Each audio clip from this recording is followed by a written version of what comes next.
The council chamber had never known silence. For 10,000 years, its vaulted halls rang with the humming of languages, clicks, pulses, colors, songs.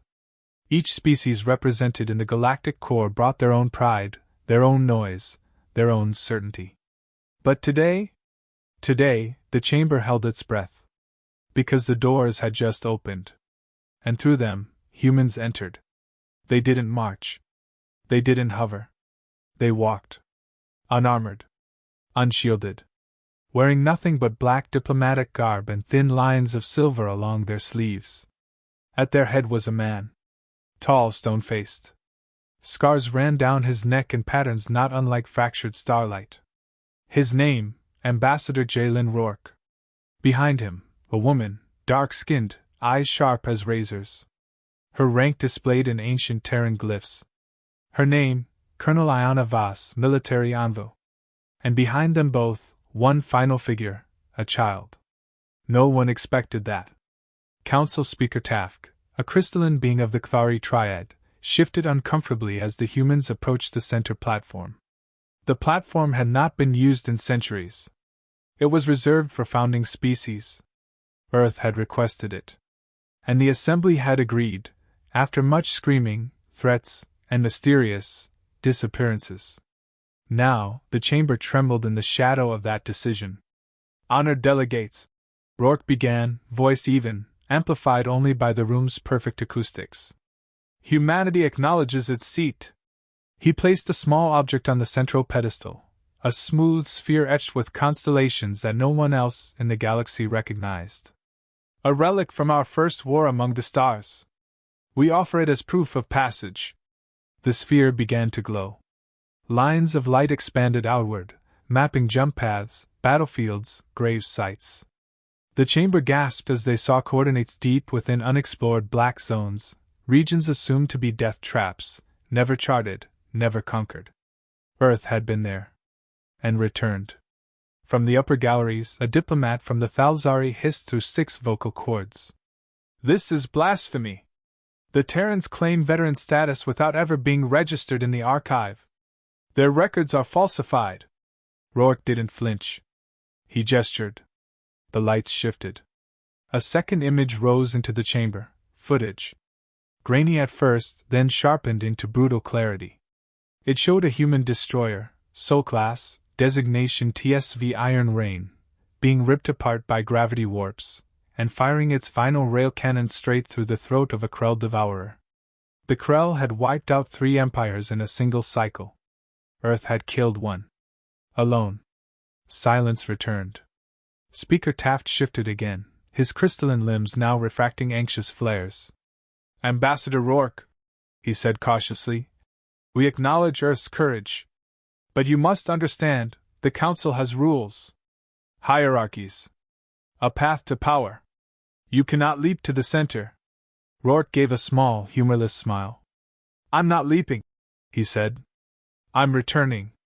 He touched his wrist. And something answered. From deep orbit, something massive pulsed. For the last week, the other delegates had watched Sol's diplomatic convoy float quietly above the station. 5 ships, modest in size, elegantly shaped. But now, a shadow passed across the chamber ceiling. The orbital skylight darkened as something colossal descended into visual range. A ship. But not like any they'd seen. Its surface was obsidian black, layered with glyphs that shimmered in reverse light. It didn't glide, it hung, like a judgment passed from a forgotten god. TSV Vigilant. Dread Class Command Cruiser. Crew classified. Purpose unknown. Only one word was stamped across its prow in lettering so sharp it seemed carved into space itself. Remember. The room wasn't just silent now. It was afraid. Speaker Taft glanced to his aides. This vessel wasn't in the clearance manifest. No, Rourke said, stepping forward. Because no clearance was required. He placed his hand on the platform. Counselor Taft. With due respect, you invited us. The silence shattered. Dozens of diplomats surged forward in outrage. They threaten us in our own chamber. Is that a warship? They bring weapons to a place of peace. Rourke raised one hand. I bring proof, he said, of what's coming. And at that, Iona Voss stepped forward. From her case, she removed a glass vial. Sealed. Frosted. Inside, a shard of bone. Not fossil. Still bleeding. Recovered from the edge of the Rythus expanse, Voss said. Species unknown. Size 200 meters long. Movement independent of known physics. Behavior hostile. She pressed a switch. A hologram sprang to life. A creature, twisted in void light, covered in armor that shifted between dimensions. Its face was a maw. Its arms were ships. A ship's last log played in the background. This is Iron Rain. We have contact. It's not dead. It's thinking. It's talking, it knows us. The audio ended in a scream. Rourke let the image fade. Then he said the one thing that turned every species cold. That wasn't the first. And it won't be the last. Earth hadn't come to impress. Earth had come to warn. And the warning was simple. You're not ready. The child stepped forward. Silent until now. She looked up at the diplomats with eyes like forged steel. My name is Lyra, she said. I was born in orbit under siege. I have never seen Earth. She raised a small metal device. An archive tag. I brought the names of everyone who died when the Rythus fold was breached. They weren't soldiers. They were just people. She placed the tag on the pedestal beside the sphere. Now, you have them too. A ripple passed through the council. Shame. Guilt. Fear. And slowly, one by one, species that had mocked humanity now turned toward the humans, and listened. Because they weren't looking at primitives anymore. They were looking at survivors. At soldiers. At the future. For the first time in 1,000 years, the council held a closed session. Not because of secrecy. Because of fear. The footage Earth presented had spread like wildfire, no matter how many delegates tried to suppress it. The vision of that creature, the dark mass crawling from the Rythus expanse, had made one truth undeniable. Something was coming. And only one species had faced it and survived. In the inner chamber, doors sealed, recordings disabled, arguments erupted like plasma fire. Speaker Taft stood at the center, his crystalline limbs refracting wild beams of nervous energy. We must not overreact, he snapped. Earth's presentation was tactical theater. A weaponized plea for elevation. The Kragan warlord general let out a low growl, massive claws flexing at his side. If that was theater, then we're already dead. The thing in that video, it was older than war. Enar Prime Delegate Elthyra, robed in flowing data silk, whispered. And Earth faced it alone. Taft raised his voice again. They brought a warship into orbit. A dread class. That violates every law. Rourke, standing at the edge of the circle, finally spoke. You speak of law, he said quietly. But you ignored our reports for years. When colonies vanished, you blamed local pirates. When our science vessels disappeared, you said it was navigational error. And when we brought evidence... He paused, stepping forward into the sacred circle, his voice growing colder. You laughed. The chamber froze. Across the tiers, even the oldest races, the Islan oracles, the Vundar historians, said nothing. Because it was true. They had laughed. And now they were facing the reality humanity had been living in alone. The silence was broken by the insected clicks of the Jaikai envoy. Earth's military capacity is unknown. Their diplomatic history is fractured. Their presence is unstable. They should not lead. They should not. Iona Voss interrupted from the side tier. She didn't raise her voice. She didn't need to. She simply tapped her wrist. And unleashed the list. A massive holographic web unfolded above the chamber. Redacted files. Black sites. Silent wars. 1,000 Terran operations across the galaxy's far edges. Human squads defending colonies the Council had abandoned. Stealth fleets removing parasite ships from under Council noses. Tech salvaged from entities never identified in any official record. Ayana's voice followed. While you debated trade tariffs, we kept your border worlds alive. While you shuffled ambassadorial rosters, we tracked things that didn't leave shadows. While you played Empire. Her eyes swept across them. We bled. The Council's mood shifted. Not just fear now, doubt. Not of Earth. Of themselves. Delegate Elthyra stood slowly.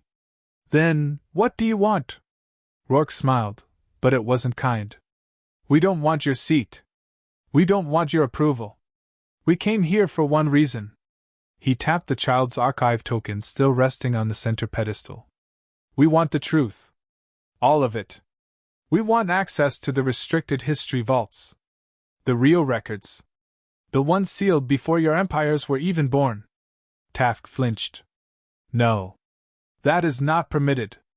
Those records are locked for good reason. Rourke's gaze hardened. Because they name what's coming. Because you've seen it before. And because the last time it woke up you ran. Whispers broke out. Ayana stepped beside him. Earth will go alone if it must.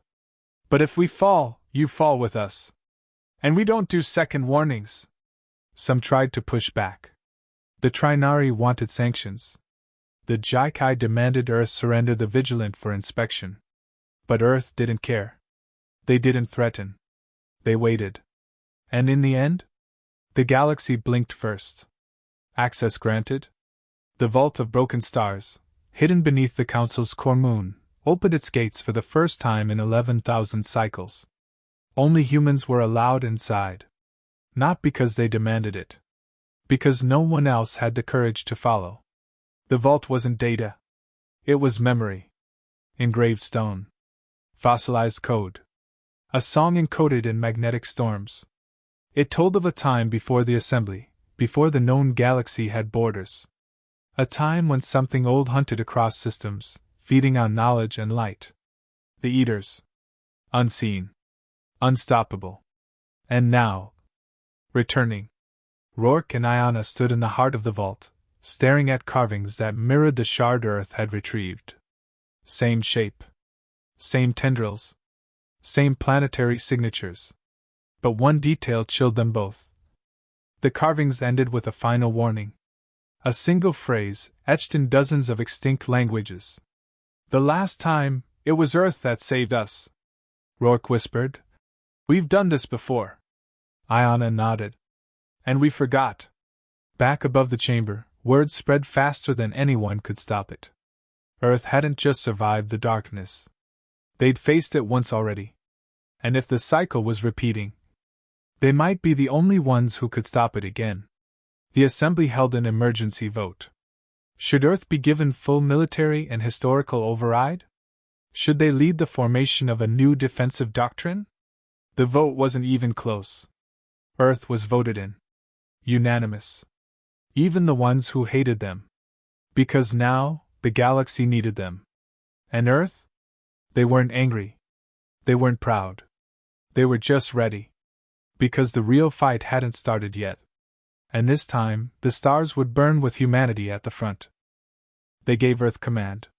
Not because they trusted humans, but because they feared the alternative more. The vote had passed. The vaults had been opened.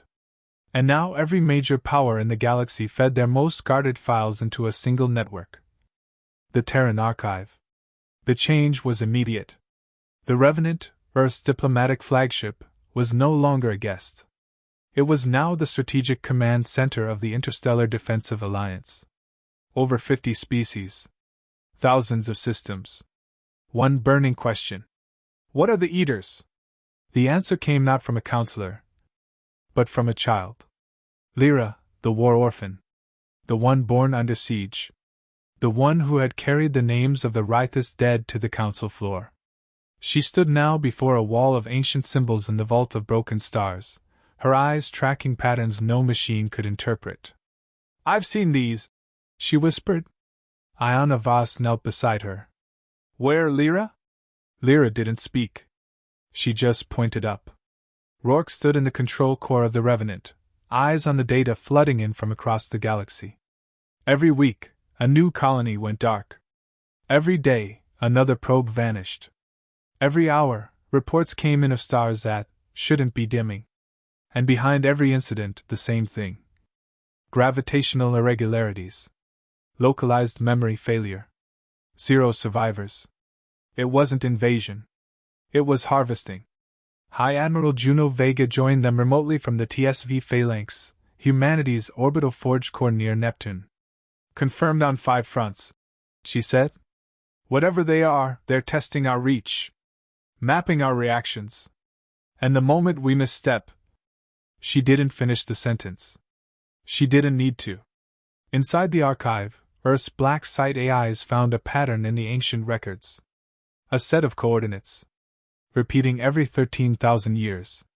The last time they'd activated, civilizations burned. This time, something was different. The signal wasn't just passive. It was directed. And it was targeting Sol. In the inner war chamber of the Revenant, Rourke addressed the core of the new alliance. Delegates from every known sector. Over hologram. Over hardlink. Over silence. Your worlds think they're far enough. Remote enough. Unimportant enough. He tapped a console. The map shifted. Wrong. They're starting from the outside in. They want fear. Submission. Collapse. He turned, locking eyes with every species. But Earth didn't survive this long by submitting. Iona stepped in next. She projected the first 3D rendering of the Eater-class creature based on all combined data. Its structure defied biology. It absorbed space-time. It fed on memory. And worst of all, it learned. We are not fighting ships, Iona said. We're fighting an intelligence that predates your gods and remembers your mistakes better than you do. Then what chance do we have? Asked one delegate from the Council's core systems. Rourke stepped forward. We don't fight with chance, he said. We fight with us. Phase 1 Operation Nightwall. Earth initiated a perimeter grid of microfold reactors, powered by quantum detonation cycles. Not to trap the enemy. To force it to show itself. For 48 hours, the stars flickered. And then, the darkness answered. The first incursion wasn't in the outer rim. It wasn't in some forgotten sector. It was just past Neptune. One of Earth's defense outposts, Sentry Station Kilo 7, went silent. Then returned. Not with a message. With a voice. A whisper spread across all Terran frequencies. Not alien. Not animal. Just familiar. Too familiar. You left the door open. We never forget a scent. We remember the fire of your first breath. The voice mimicked human tones. Stitched together words from old broadcasts. Then, let's finish what we started. The solar system locked down. Earth pulled every civilian ship into shadow. The TSV Vigilant, previously docked and dormant, reactivated itself. Without orders. Without a crew. Iona Voss whispered. It's responding to them. Rourke stepped back from the console. They're not just coming for the galaxy, he said. They're coming for us. The orbit around Earth darkened. A rift began to open. Fold space twisted unnaturally. From it came a shadow, not a ship. A presence. The first Eater to breach Sol in known history. Mass, indeterminate. Shape, shifting. Threat level, final. Revenant's AI pinged. Weapon systems locked. Target non-physical. Conventional arms ineffective. Vega's voice cut in. Fire the Dawn cannon. But it's not aimed. Doesn't matter. Light it up. The Dawn cannon fired. A supercollider beam of plasma and graviton compression. It tore space like silk. The shadow screamed.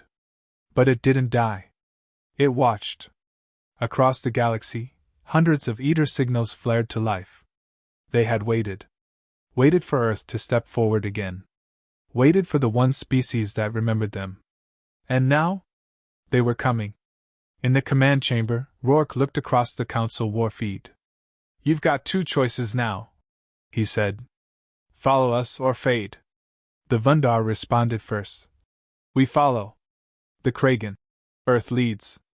Even the Trinari, their mandibles clicking in submission. We submit. Ayana turned to Lyra. The child stared at the screen, hands clenched, calm as ever. We'll stop them, she whispered. Ayana knelt beside her.